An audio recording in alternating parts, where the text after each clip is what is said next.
Hello friends, আমি অচিন্তা। আমি চলছি টু সাইড কিচেনে। আমরা একটা নতুন রেসিপি শেয়ার করবো, সেটা হচ্ছে ছানা বানিয়ে দেখাবো পারফেক্টভাবে এইভাবে ছানা বানায়।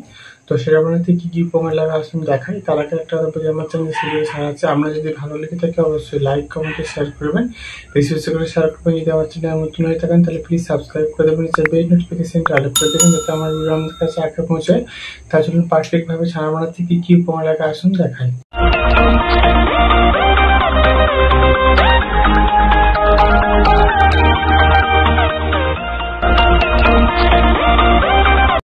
দুধ দিয়ে পারফেক্ট ছানা বানিয়ে দেখাবো। তো সেটা বানাতে কি কি উপকরণ লাগে আসুন দেখি। তার আগে একটা কথা বলি, ভিডিওটা প্রথম থেকে শেষ দেখার অনুরোধ রইল। তার জন্য রেসিপিটা শুরু করি। এখানে আমি লিকুইড দুধ কিছুটা পরিমাণ এনেছি, এটা আমি গরম করে নেবো। আগে গ্যাসটা জ্বেলে দুধটা আমি বসিয়েছি, দুধটা গরম ফুটুক, তারপরে আমি দেবো লেবুটা। দুধটা আমার ফুটে উঠেছে, দুধটা আমি একটু হালকা ফুটিয়ে তারপরে আমি লেবুর রসটা নিংড়ে দিয়ে দেবো।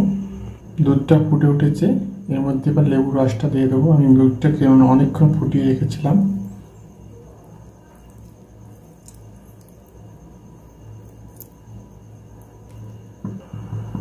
দেখুন, লেবুর রসটা দেওয়ার পরে ছানাটা আস্তে আস্তে কাটতে শুরু করেছে। এটা আমি একটু ফোটাবো। যত ফোটাবো ততই ছানাটা কাটবে।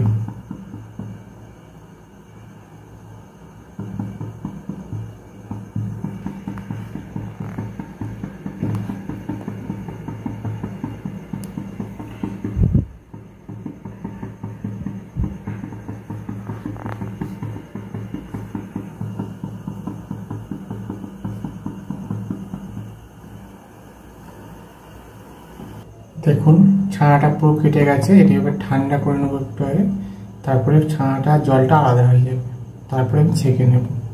দেখুন, আমার পারফেক্ট ছানা কাটানোটা হয়ে গেছে, এটা আমি নামিয়ে ছেঁকে নেব। দেখুন, ছানাটা কত সুন্দরভাবে কেটে গেল। এটা পারফেক্ট ছানা কাটানো হলো। তো এইভাবে আপনারা বাড়িতে ছানা যদি কাটাতে চান তো বাড়িতে এভাবে ছানা কাটাবেন। তো এই রেসিপিটা যদি আমাদের ভালো লেগে থাকে অবশ্যই লাইক কমেন্ট ও শেয়ার করবেন, বিশেষ করে শেয়ার করবেন। আর প্লিজ সাবস্ক্রাইব করে আমাদের পাশে থাকবেন। চলুন তা দেখাচ্ছে নেক্সট ভিডিও। এরকম নতুন ভিডিও পাওয়ার জন্য আমাদের চ্যানেলটাকে অবশ্যই সাবস্ক্রাইব করে আমাদের পাশে থাকবেন। চলুন তা দেখাচ্ছে নেক্সট ভিডিওতে। আর দেখুন, ছানাটা পারফেক্টভাবে কাটানো হয়েছে। তা দেখাচ্ছে নেক্সট ভিডিওতে।